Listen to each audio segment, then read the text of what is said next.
Hair, as we all are aware of, is our crowning glory. Always protect your hair from sun, wind, rain, too much of heat and pollution. This can cause too much of dirt build up on the scalp and lead to susceptibility of infections and drying of the scalp and the hair. Deal carefully with wet hair. Whenever you're out of the shower, let your hair dry a little bit and then comb. Hair is most vulnerable when it is wet. Always condition your hair. Conditioners are used to seal the moisture in the hair. Missing this step could be the reason why your hair is frizzy. Condition the right way.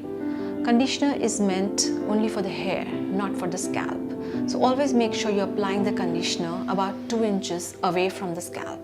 Applying it on the scalp can lead to a greasy scalp.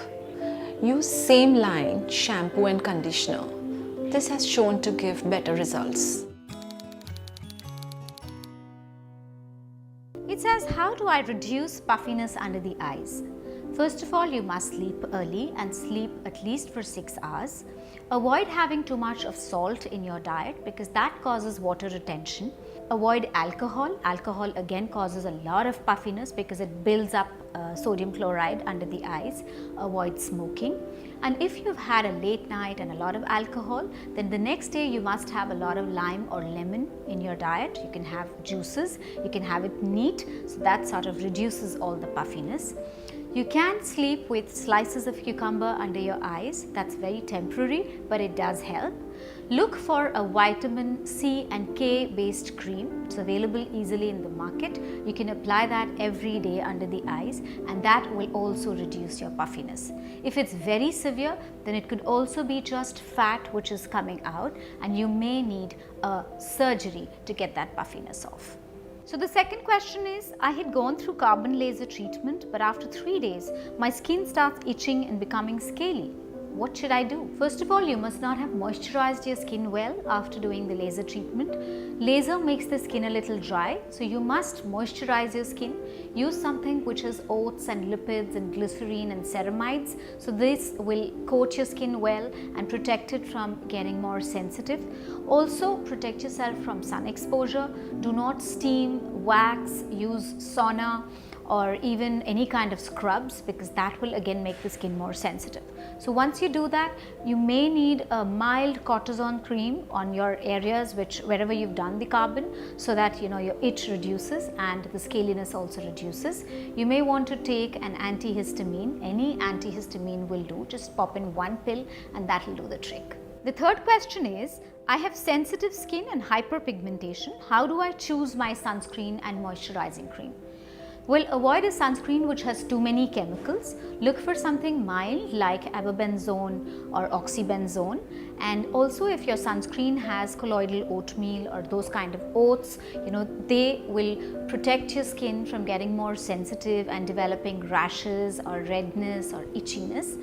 So look for sunscreens like that. They will also prevent skin aging and prevent skin cancer. Also look for protection from UVA and UVB. In terms of a moisturizer, you must look for moisturizers which have colloidal oatmeal and oats. Again, they are anti-inflammatory. They will protect the skin barrier layer and form a proper lipid layer with the oat lipids, and they will keep your skin hydrated. So that's what you must do.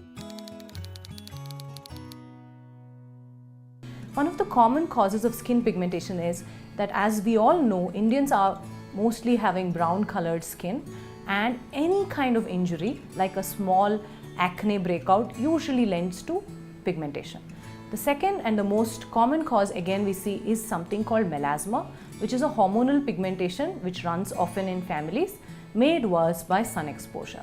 And one of the third common causes of pigmentation could be the injudicious uses of creams which are supposed to help for pigmentation, which are usually available over the counter. Let me talk to you about how these 3 things can be tackled. If you do have acne, make sure you do not pick at it, because picking at it just makes it leave more marks or more pigmentation than usual. Make sure you speak to your dermatologist and use a gel-based sunscreen which can prevent pigmentation developing on these acne marks. The second thing is to use a skin lightening cream which is safe and contains mostly glycolic acid or kojic acid, which will help to lighten out these marks effectively. The second cause that I mentioned, which can cause pigmentation, is melasma. Now, unfortunately, melasma is inherited, so if your family suffers from melasma, you might too. But you can keep it at bay by using a broad spectrum sunscreen regularly and at frequent intervals so that the sun does not damage your skin further. Using skin lightening creams containing retinol, glycolic acid, azelaic acid also help to lighten out the skin. Remember, treatments such as bleaching the skin may actually end up harming your skin and making the pigmentation worse, so avoid all these treatments. And the third reason that I mentioned was use of over-the-counter fairness creams. Some of them contain sensitizing agents or steroids which actually make your pigmentation much worse. So if you're picking up a cream, make sure you discuss it with your dermatologist who can advise you whether this will give you a benefit or can advise you a medical cream which might be more suited for your skin type.